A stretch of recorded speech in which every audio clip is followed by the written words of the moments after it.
What's up, everybody? Adam Hernandez, candidate for mayor of Lubbock here, and I'm sitting down with the 806er. Appreciate you having me. Can you introduce yourself and explain why you're seeking to become the mayor of Lubbock? Yeah, so I'm Adam Hernandez. I grew up in Lubbock my whole life. I'm a small business owner and a father. I had two daughters. My oldest I lost to suicide in 2018. And then in the summer of 2020, I just made the decision to dedicate as much of my life as possible to community service and giving back to my community and trying to help the community that I came from. And so through doing that work, a lot of people in the community and a lot of community leaders asked me to run for mayor. And so I did that the first time in May of 2022. Obviously didn't win, so they wanted me to try again. And so here I am. Tell us about yourself. Where are you from? You know what I'm saying? Who are you? Yeah, so I grew up in East Lubbock here in a place called Chapel Hill, not Chapman Hill, but Chapel Hill. It's right by Parkway. I have stayed in Parkway as well.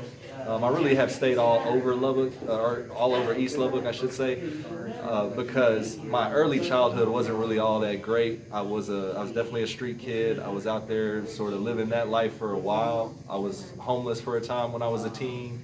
And so a lot of people took me in the Dunbar area and Chapman Hill sometimes, different areas of East Lubbock.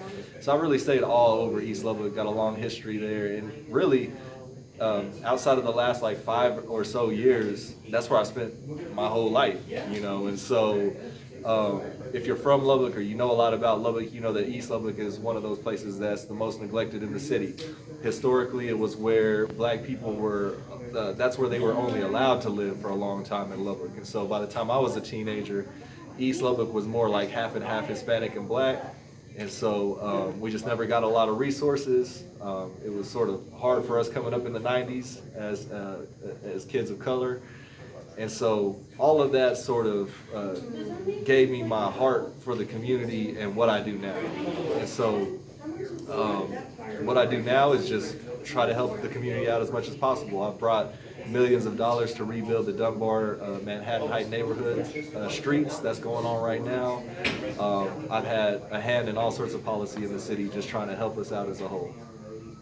How do you plan to lead and collaborate with others if you do achieve your goal of becoming a mayor? Yeah, so that's how I do my community work now. And I'm not a member of any political party, so I work with all sorts of people and all sorts of different political affiliations. And you really have to, when you're talking about trying to make change for a whole city or for a community, that's what you have to do. Policymakers don't just come in one form, and so you got to deal with all types. And on the other hand, people in the community don't come in one form, so you got to deal with all of those types. And so I have a long history of collaborating and networking with people to really connect all the dots to get things done.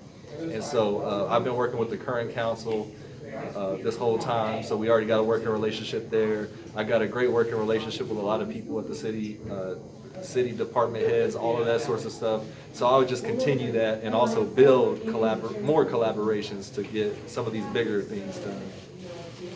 So moving forward, what is your vision for Lubbock if you're elected as mayor?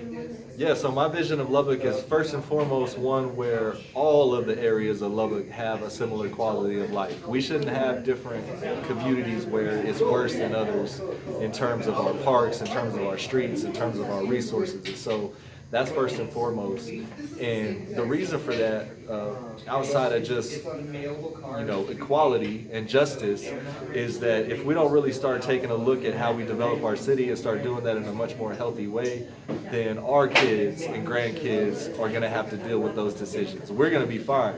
Like, we're going to enjoy all of this stuff for right now. In 20, 30, 40 years, when some of us aren't here anymore, our kids, our grandkids are going to have to deal with what we left them. So are we going to leave them with a bunch of debt and like really expensive problems to fix? Or are we going to leave them with a city where they can really thrive and prosper no matter where they live, no matter what their background is? And so that's my vision of the city. Name some of your plans that you have for fostering economic growth and ensuring the public safety in Lubbock.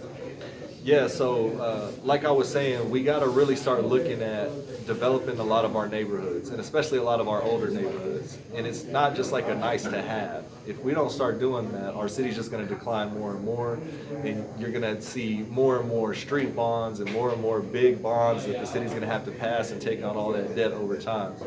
So how do you get out of that? What do you do about that? First and foremost, you got to start looking at what are the amenities in that neighborhood, meaning like stuff for people to do, nice things in the neighborhood.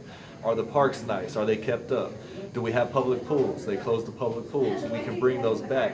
And that's not just a luxury. That's something that the city can do to help add value to an area, to attract people to live in that area. Because all of that affects even like school funding, right? Like the ways that schools are funded are by kids in seats. And so if you have less kids in seats, then that school gets less money. And so the city can help to do things to help attract people to different areas that may need that. East Lubbock is one, North Lubbock is one, Central Lubbock is one. But there's a lot of different areas of the city where you can do this. And so some of the other things you can do and that we need to do and should do is make a lot of those areas more walkable and pedestrian friendly. When you look at an area like Parkway, right, we already got a bunch of people that walk across Parkway every single day. If we made that more pedestrian friendly and added more sidewalks and more benches and more different things out there, you would see economic growth. And in addition to that, what I want to do outside of making more areas more walkable and pedestrian friendly is lowering the bar of entry for people to start a small business, because a lot of people from Lubbock don't have access to a lot of money. Some do, but a whole lot don't. And so we can do different things with our building codes and zoning and different things like that to make it easier for people from the community to start businesses, because that's really where you start building value for your neighborhoods, is when the people are empowered to improve their own situation through their own efforts. And so there's a lot of different other things we can do, but that's the gist of it.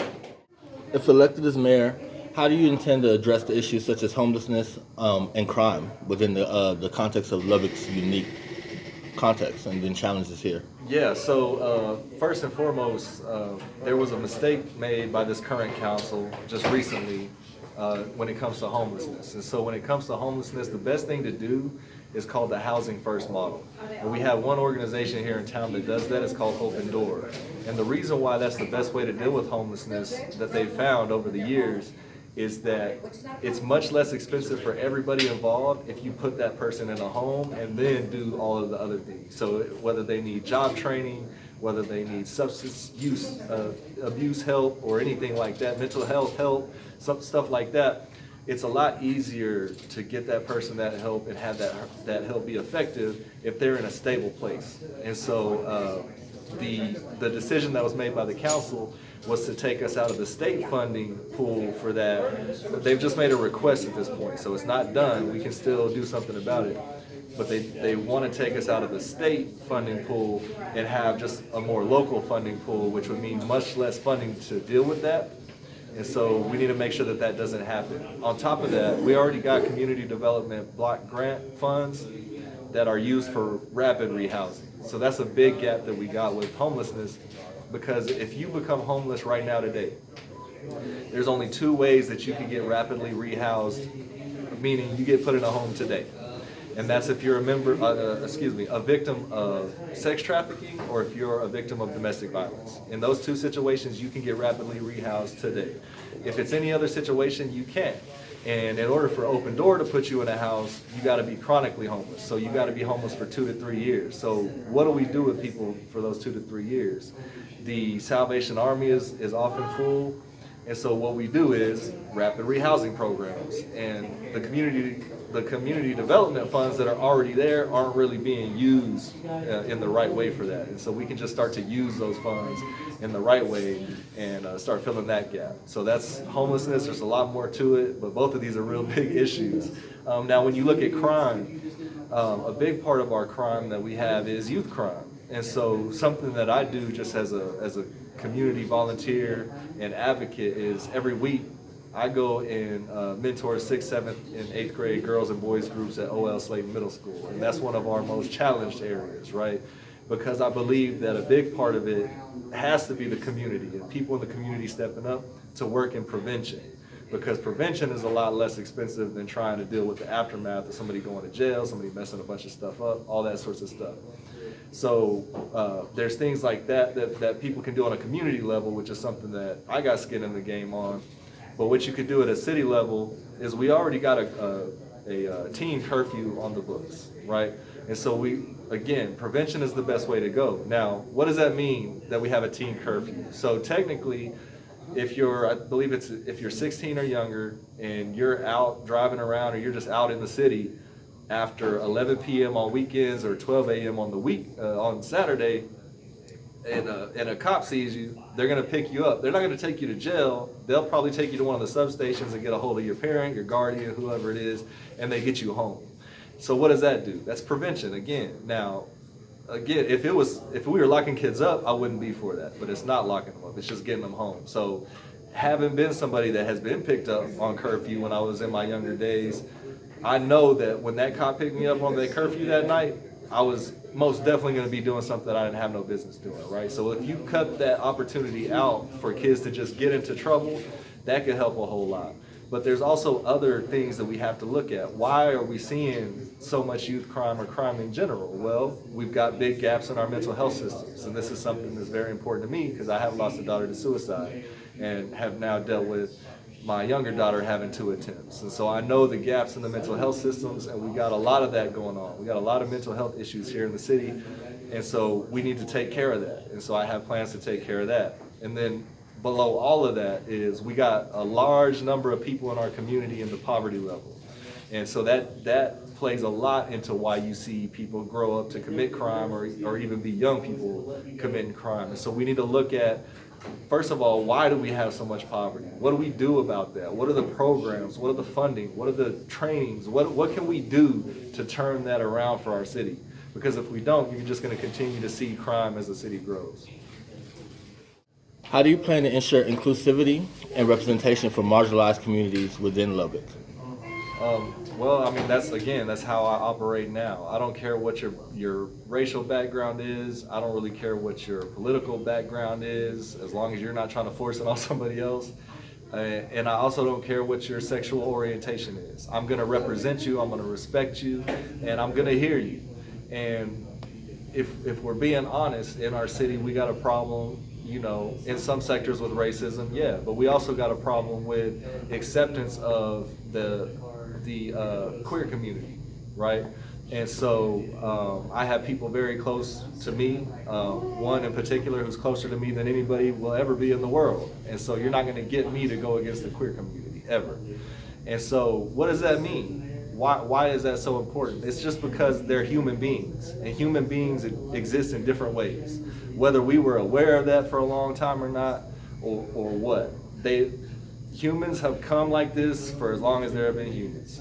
And so we can either accept that or we can be mad about it. And me personally, unless I'm in a relationship with you like that, I don't really care what you're doing in your bedroom or who you're doing it with, right? That's your business. And it really shouldn't be anybody else's business.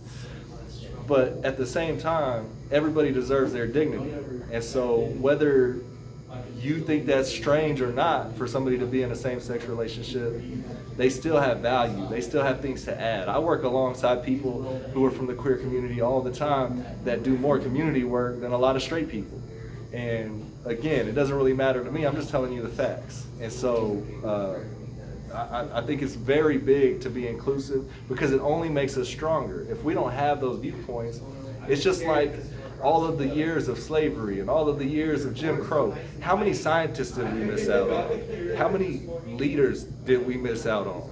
How many inventions that could have changed the world and helped millions of people did we miss out on by marginalizing black people and Hispanic people and all these different groups, right? And we do the same thing when we take any marginalized group and try to keep them out of it. We really end up hurting ourselves. So again, it's something very big for me.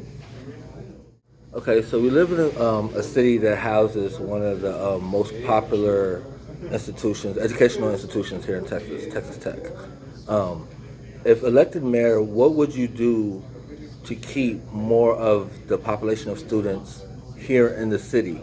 instead of shuffling out every 4 years. Right, right. This is a big one. And so, again, making our city more walkable and pedestrian friendly, that also touches that aspect, because when you talk about young professionals, people in their 30s and younger, who are going to school, who are going to be doctors, who are going to be lawyers, who are going to be all these different professional things, they want that. They want more walkable cities where they can do more things without a car. A lot of younger people also are just not even interested in having a car, right? And so making our city an environment where they'll want to stay is number one. Number two, the city itself employs thousands of people, right? But I'm just going to tell you and be up front, we don't pay them right at City Hall. Some people have not gotten raises in 12 years. Sometimes we go out and we recruit some person who's the best in that field from somewhere else in the country, and we bring them in, and then we don't want to pay them, or we don't want to give them raises when they perform the way that we would like them to perform. And so you got to take care of your people, right? And that's got to start at City Hall, because a lot of those people going to school could take those talents to City Hall, and then they stay here for a while, right? The other thing is continuing to make sure that we're bringing in businesses that people want to work at and that can employ people who go to college or are coming out of college. I mentioned the mental health gaps. We have a real big opportunity to recruit and try to retain more and more health professionals, try to develop those health professionals right here. Because like you said, we got Texas Tech, big medical program. UMC is in very, very high demand of mental health professionals. They don't have enough. And so we've already got these different things that we know are demands that we could use as ways to keep people here, to attract people. But we're gonna have to get out of that mindset of trying to pay everybody bottom dollar and want them to just perform, you know, at the highest level. It's just not realistic. The last thing I'll say on this is making our city nicer, making it a nicer place to live. And that's what I talk about when I talk about improving parks and adding things that add value to our communities. Now, my favorite question. So what's your stance on the legalization of marijuana within Lubbock, and how do you plan to address the issue if elected as mayor? Yeah, so it's actually not legalization. It's not full legalization. It is decriminalization. So the difference is, with full legalization, you could sell it in a store, you could ship it around Lubbock, you could grow it, you could do all of those things. And that's not something that the city could even really take on. That would have to be something at the state level. But what we can do is keep people out of jail for it. And so right now, we lock up 600 to 700 people for this every single year, right here in Lubbock, Texas. And so when you look at the numbers of that, it's overwhelmingly our young people. 73% of those people that get locked up are 18 to 34 years old. And then when you look at the racial breakdown of that, our black population represents 8% of the city. They represent 30% of those marijuana arrests. You look at our Hispanic community, is 37 or something percent.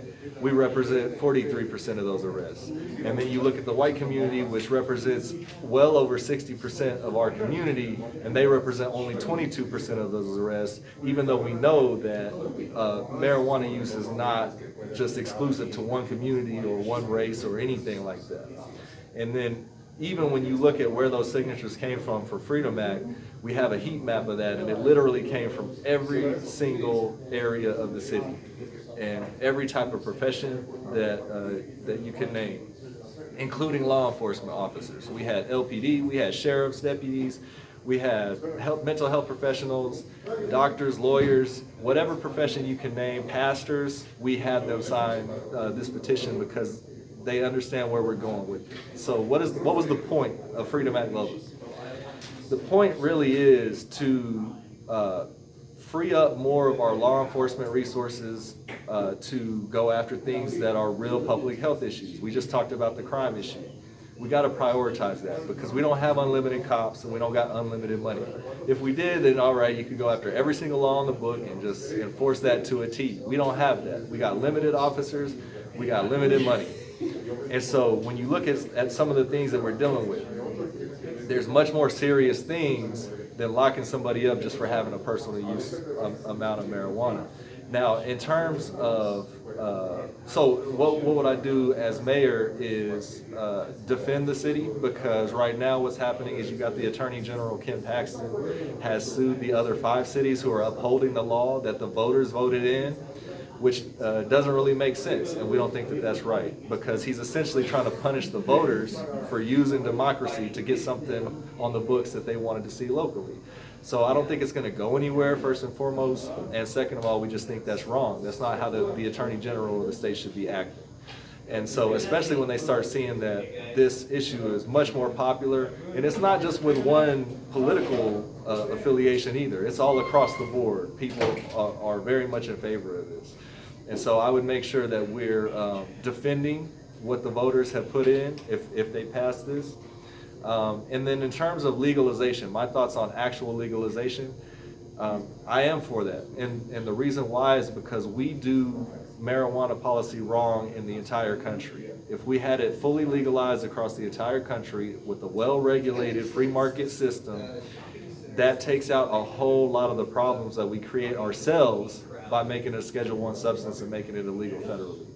And I could spend hours talking about that and why that's not the right way to do it. And so, yeah, ultimately I am for legalization, but Prop A is not going to legalize, it'll decriminalize. So, you were a musician in your former life. Speak about how that has influenced you or helped you now.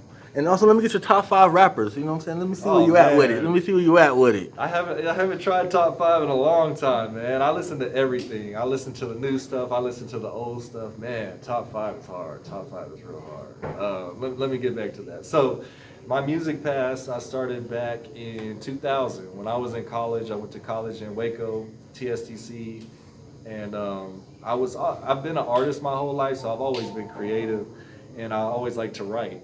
And so, but I was never around any like musical people when I was younger. I wasn't, I didn't have access to like instruments and things like that, but I knew I really liked music. And at a certain point, I just got that bug, you know, and it just never really left. And so I started to freestyle. I just started to do that and try to build my vocabulary and build my capacity to do that over time. Because at the time, just being real with you, I thought that's how everybody did it, right? But I didn't understand that they actually wrote everything they were saying, and it was very rare for somebody to just be able to freestyle. So I sort of went the backwards way. And so the issue I ran into is what a lot of independent artists run into, like you can't find a producer, right? So I started teaching myself how to produce and started making my own beats. And then so when I came back to Lubbock, I was building my business, my multimedia business that I do, but I also was a musician. And so I was really started out more so known for my production and started selling beats around the city locally and getting known for that. And then I started putting together mixtapes at the time, which were unheard of in Lubbock. So I know mixtapes are all over the place now, and it's a little different now, right? Like it goes straight to Spotify and stuff. But at the time, it was still CDs and all that kind of stuff. And so started putting together mixtapes of local artists, because my inspiration was, at the time, DJ Drama with the Gangster Grills mixtapes. And I was like, you know, somebody should do that for Lubbock, because we got a lot of talented artists, and it would be cool to just, you know, have them throw on these tracks on the mixtape and put that out there for people to listen to. And the first one was actually called We're From West Texas. There was 2 volumes of that. And I did some other ones I can't even really remember. We did so much music during that time. And so really around 2005 is when I started actually being more known as an artist, as an MC, right? So I started getting booked for shows and started doing that. And over a pretty short period of time, me and the different people that I was doing music with were able to really grind it out and get our name out there. We had some regional fame, you know, and we got to a point to where we were actually getting paid to come and do shows in Lubbock and Amarillo and different places around West Texas and even other states. And so through all of that, the local radio stations, we were interacting with all the local radio stations. There wasn't a radio show for local artists that would showcase local artists. And we knew from working, you know, from being around the inside of the radio situation, is that that's really not a thing that they're even allowed to do if you're on a really big station. But we got really lucky, and there was a program director. His name is DJ Puppet. He's still around, but he was over at Hot 97.3 at the time. It ended up as Hot 104.3 by the end. And so we had a radio show there called Phenom Radio for a little over 2 years, where we showcased. It started out as a 1-hour show. We would showcase nothing but local music, and we would interview somebody. And it got so popular, and we became the #1 radio show on a Sunday, by the way, Sunday evening. We became the #1 radio show on that station. So they let us extend it and do 2 hours. So then we would do play all the local music, and then we would interview 2 people, one each hour. And so we had that going on. And so it was a really great time in the music scene in Lubbock at that time. A lot of people collaborating, a lot of people meeting up, and just getting together on music and performing together. So it was really cool.